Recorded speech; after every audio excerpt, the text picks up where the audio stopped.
Alors, est-ce que tu connais Julien Bien de la team Parieur? Donc, très certainement, vu que c'est une chaîne très connue sur les pronostics foot sur YouTube.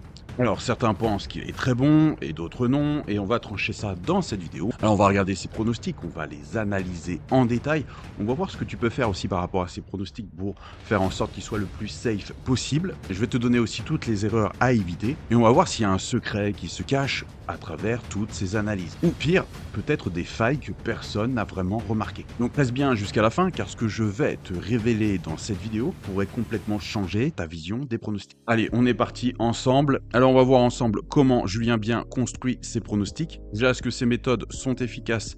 Et on va voir les différentes statistiques qui en ressortent, parce que j'ai fait un bilan à chaque fois qu'il a fait une vidéo sur les pronostics récemment. On va voir les points forts et les limites de ses analyses. Est-ce que c'est value? Est-ce que c'est pas value?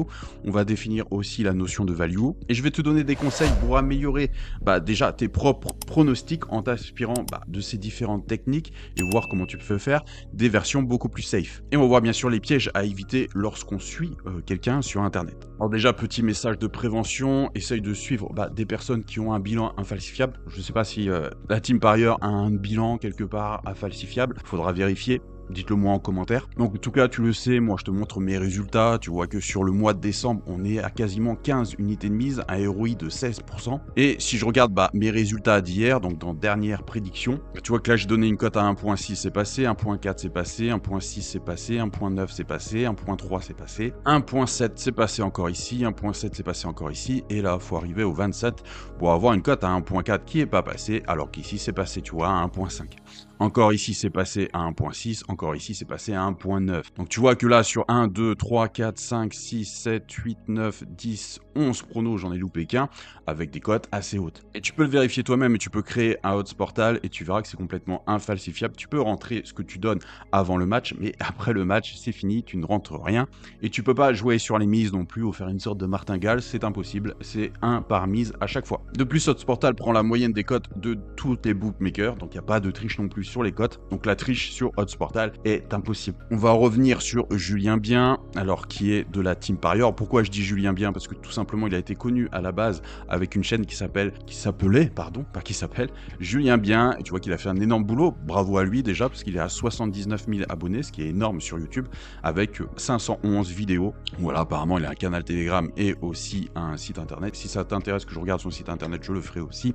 Et pour la petite histoire, donc il avait sorti une vidéo pourquoi la chaîne Julien Bien a été supprimée par YouTube. Et tout simplement, apparemment, il sait pas trop, j'ai regardé la vidéo, il ne sait pas trop, mais apparemment ça serait parce qu'il y avait beaucoup de liens d'affiliation par rapport à ça. Donc peut-être que c'est à cause de ça, peut-être pas, mais en tout cas, sa chaîne a été supprimée par YouTube. Et il me semble qu'il y avait encore plus d'abonnés que cela. On te rappelle un peu la hiérarchie sur YouTube vis-à-vis du nombre d'abonnés. Tu peux le vérifier aussi en allant sur vidéo et vidéos populaires pour voir le nombre de vues maximum qu'a atteint la chaîne. Donc tu as les gros youtubeurs comme Thomas Lost ou la team parieur. Tu as moi les moyens youtubeurs parce que je suis à 32 000, 33 000 même maintenant abonnés.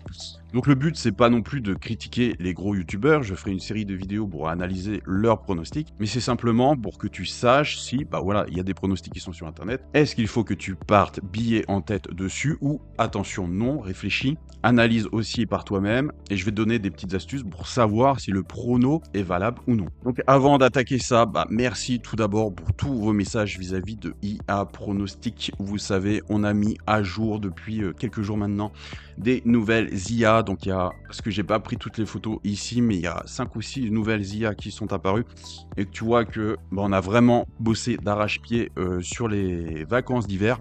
Et oui, il y en a qui sont en vacances, il y en a qui bossent. Donc voilà, je te ferai diverses démos au fil des jours. Mais voilà, on est très très fiers de l'outil. Vous m'avez envoyé énormément de messages de remerciements par rapport à ça. Et juste pour te prévenir que IA Pronostic, forcément, vu qu'on le met à jour, qu'il y a de plus en plus d'IA et c'est des IA ultra modernes aujourd'hui, 3.0, qui marchent extrêmement bien et qui ont un gros taux de réussite, le prix va augmenter dès le 1er janvier. Donc si tu veux accéder à toutes les nouvelles mises à jour et avoir l'ancien prix, donc avoir tous les avantages sans les inconvénients, tu as jusqu'au 1er février, janvier. Après, ça sera fini. Donc sur ma dernière vidéo YouTube, tu vois que tout est en lien. J'avais pronostiqué aussi ce qu'avait donné justement la team parieur. Et tu vois que j'ai fait légèrement mieux, même si on est quasiment à l'égalité.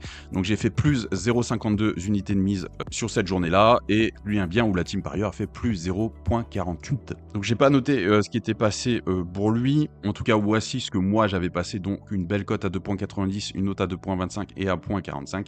Et le dernier match Crystal face à Arsenal nous a un peu plombé. Toujours risqué quand tu tentes un peu 2 fois le même pronostic sur le même match. S'il passe pas, effectivement, ça fait un peu mal. Donc voilà, ça reste quand même une vidéo en positif. Tu peux prendre les vidéos des youtubeurs qui donnent beaucoup de pronostics dans une vidéo et tu verras que en général, ils sont pas en positif. Donc là, même chose, on va prendre ces matchs-là. Donc ça va être tout ce qui est Bundesliga allemande. Donc tu vois qu'il y a certains pronos qu'il a laissés sur Telegram. Donc tu m'excuseras, je suis pas sur son Telegram, donc j'ai pas regardé. Mais en tout cas, j'ai regardé ce qu'il avait donné justement sur YouTube, puisque là, c'est le cas. On est sur YouTube. Donc le premier à 1,53, les deux marques sont passées. Francfort ou nul à 1,21, ce n'est pas passé.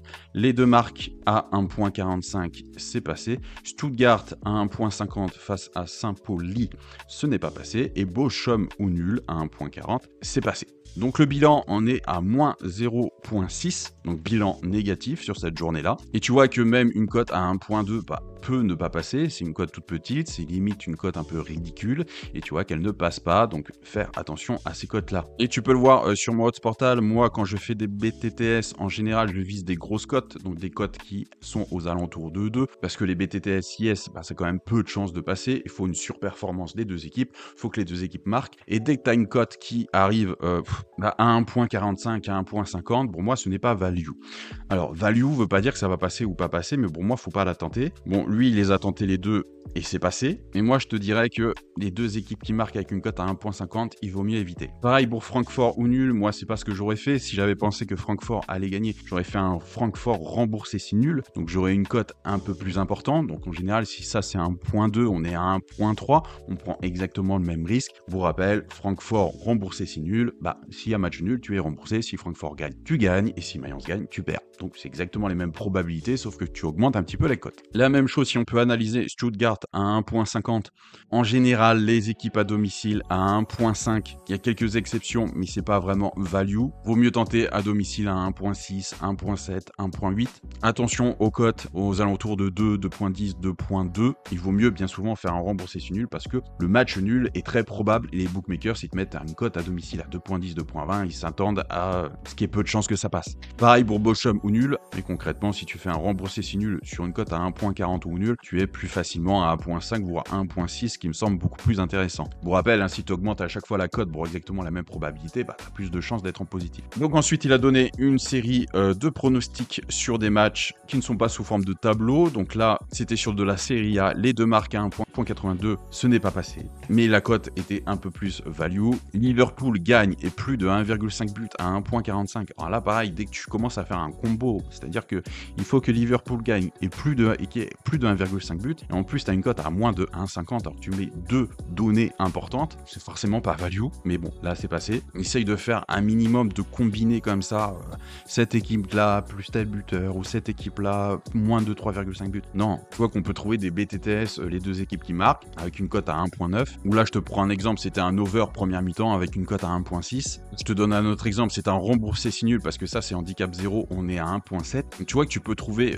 des values assez facilement sans prendre trop de risques, et il suffit qu'il y ait juste un événement qui se passe. Parce que là, si je prends cette équipe-là, je perdais uniquement si Central Coast Mariners gagnait. Donc le match nul, j'étais remboursé, et si Auckland gagnait, je gagnais le match. Je gagnais Paris plutôt. Pas réveillé ce matin. Là pareil, AS Monaco, Paris Saint-Germain, une cote à 1,50, donc effectivement c'est passé, donc bravo à lui. Et là, Espagnol remboursé si nul à 1,6, c'est remboursé, mais effectivement ces cotes-là étaient intéressantes.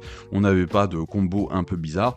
Les deux équipes qui marquent en Ligue 1, je suis pas fan, même si on l'a vu sur les différents vidéos de pronostics que j'ai faites sur la Ligue 1, le over est bien souvent plus value que le under, parce que le over est sous-évalué par les bookmakers. Si je fais le bilan donc de cette vidéo-là, donc on est sur un seul qui ne passe pas, deux qui passent et un remboursé, petit négatif. Bon, rien de véritablement catastrophique, mais effectivement, là on peut se rendre compte que là on a un négatif, là on a un négatif aussi, et on va se l'avouer, sur un rapide coup d'œil, on voit que c'est pas vraiment très value. Donc on passe maintenant sur la Ligue Ligue des Champions et où tu vois qu'il y a eu un gros carton. Alors là, par contre, qu'il faut aussi voir, c'est qu'ici, il n'y a que des scores qui ont été notés et moi, j'ai marqué OK quand ça allait dans le sens du score, même si le score n'était pas respecté, qu'on soit d'accord, je vais pas être complètement débile. Le but, c'est pas de le dégommer, mais c'est de dire, bon, est-ce que ça paraît logique vis-à-vis de ce qu'il a donné. Là, je prends Lille face à Sturm Graz, il avait pronostiqué 2-0, il y a eu 3-2, ça suit un peu la même logique. Mais par contre, on ne sait pas s'il aurait choisi Lille gagne, les deux équipes qui marquent, etc. Parce que s'il avait choisi deux équipes qui ne marquent pas, ça passait pas. Par exemple, s'il avait choisi un over 2,5, ça passait pas. Donc j'ai été dans le sens vraiment de l'équipe qui gagne, sans trop regarder la cote, parce que t'imagines bien que les cotes de Ligue des Champions pour une équipe à domicile qui gagne, l'Atlético de Madrid face à Bratislava, on n'était pas sur une cote élevée. Donc bon, à prendre avec des pincettes, mais en tout cas, ça allait plutôt dans le bon sens, puisqu'on avait 3, 4, 5, 6, 7 pronostics qui allaient dans ce sens-là, et on avait 2 pronostics qui ne passaient pas du tout. Donc pour récapituler, on était sur un échec plutôt là, un échec aussi ici, là plutôt une belle réussite. On va se l'avouer. Donc du coup, j'ai repris une vidéo de Ligue des Champions. On passe au 27-11, alors qu'ici, c'était les matchs beaucoup plus récents. Et par contre, là, c'est un peu plus... là, par contre, un peu cata, puisqu'il n'y a pas grand-chose qui passe. Et là, effectivement, il avait donné à chaque fois un pronostic et pas seulement un score. Donc tu vois que les 3 premiers pronos ne sont pas passés. Lille à 2,90, bravo à lui, parce que c'était une belle cote qui est passée. Là, ce n'est pas passé, là, ce n'est pas passé, là, ce n'est pas passé, là, ce n'est pas passé. Attention à tout ce qui est buteur, Salah ou Mbappé à 1,50, pas value du tout. Dès que tu joues sur des buteurs, ça a quand même peu de chance de passer, hein, même si c'est Salah ou Mbappé. Même si tu dis oui, mais tire les pénaltys, ne joue jamais ça. Effectivement, Bologne contre Lille, c'était plutôt bien vu parce que Bologne est en méforme totale, alors que Lille, ils sont plutôt bien cette saison. PSV gagne contre Shakhtar à 1,40. Ok, Monaco, DNB, attention quand même à tout ce qui est club de Ligue 1 en Ligue des Champions face à des Benfica qui sont souvent en Ligue des Champions. Bon, si on suit un petit peu l'historique, Monaco n'a jamais fait grand-chose en Ligue des Champions. Pareil pour Dinamo Zagreb contre Dortmund. On est quand même face des Croates, face à des Allemands. C'est pas du tout le même niveau. Même si la cote est belle, c'était quand même risqué. Après, là, je parle après les matchs. Hein, c'est toujours plus facile, mais te guider un petit peu sur ces prochains pronostics. Celtic Club Bruges, j'ai pas grand-chose à dire vis-à-vis de ça. Ça me semble cohérent. Aston Villa Juventus, pareil, on a quand même un déphasage entre la Première Ligue et la Serie A bien souvent, même si la Juventus, on est d'accord, c'est un gros club de Serie A, mais en général, on se rend compte qu'ils n'ont pas un niveau face à des clubs allemands, des clubs anglais ou des clubs espagnols. En termes de niveau, on a pour moi les clubs espagnols, ensuite les clubs anglais, ensuite on va avoir tous les clubs allemands, on arrive sur la Serie A et enfin on a la Ligue 1. Tu peux me partager d'ailleurs ton classement en commentaire. Stuttgart, c'était pas déconnant, alors je sais pas, ça fait un nul ça? Non, étoile rouge 5-1, putain. Et toujours pareil, parier sur un nul, donc 1-1, toujours risqué. Les scores exacts, justement, vu que c'est un score exact, c'est quand même très très peu de chances de passer. Donc le bilan, il est pas terrible. On est sur 7 loupés et 2 qui sont bons, avec la moins 4 unités de mise. Donc ça fait plutôt mal si tu avais suivi tous ces pronostics. Donc pour résumer, il y a quand même des bonnes choses. C'est vrai que j'ai vu pire sur certains qui donnaient des pronostics sur YouTube, qui te faisaient perdre quasiment 4 unités de mise sur chaque vidéo.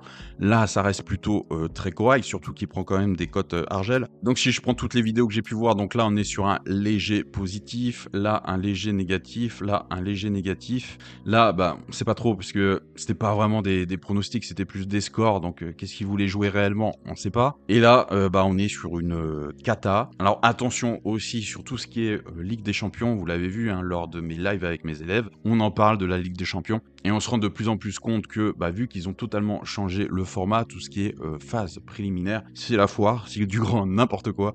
Donc attention, sur les tout premiers matchs de poule, il va y avoir d'énormes surprises. Je pense sincèrement qu'il y a beaucoup de matchs truqués et ça explique aussi ces résultats. Et que dès qu'on arrive sur des phases, parce que là on arrive sur les dernières phases du premier palier de la Ligue des Champions, donc ça reste quand même beaucoup plus cohérent et tu vois que le taux de réussite est quand même beaucoup plus élevé. C'est pour ça que donner des pronostics sur la Ligue des Champions quand elle est vraiment au tout début, surtout avec le nouveau concept, c'est un peu se tirer une balle dans le pied puisque c'est complètement incohérent les résultats. Voilà, je t'ai donné énormément de conseils vis-à-vis de cette vidéo. Je le répète, le but c'est pas de l'assommer. Il fait quand même de l'excellent travail et il a une chaîne YouTube qui cartonne. Donc un grand bravo à lui. J'espère un jour être à son niveau. N'oublie pas que IA Pronostic progresse. On est sur la version 6 de IA Pronostic. Que forcément on va augmenter du coup les prix puisque là on fait appel à des API qui sont très onéreuses pour ce type de logiciel. Donc si tu veux profiter de IA Pronostic nouvelle version avec l'ancien prix, donc un prix plus bas, bah, c'est jusqu'au 1er janvier. Tu as plus que quelques jours. Allez, je te dis à la prochaine pour une nouvelle vidéo. Et si tu veux des pronostics gratuits, bah, tu m'envoies un petit message par WhatsApp. Alors je pourrais pas faire tout le monde parce que c'est des pronostics personnalisés. Tu vois que par exemple, j'ai quelqu'un qui m'a demandé City, Everton et mon avis sur ce match. Je vais te faire écouter l'audio. Ok, j'ai analysé ce match. Normalement, City devrait gagner. Mais City n'est pas du tout value, c'est-à-dire que la cote n'est pas du tout raisonnable pour la victoire de City. Par contre, Everton +2, c'est-à-dire que Everton ne perd pas ou perd de 2 buts, est largement value sur la plupart des bookmakers. Donc voilà, pour te donner une idée vis-à-vis de ce match, pour moi, le plus efficace, c'est ça, c'est Everton. Effectivement, ce pronostic passé avec une cote assez sympa. Et je te dis à la prochaine pour une nouvelle vidéo.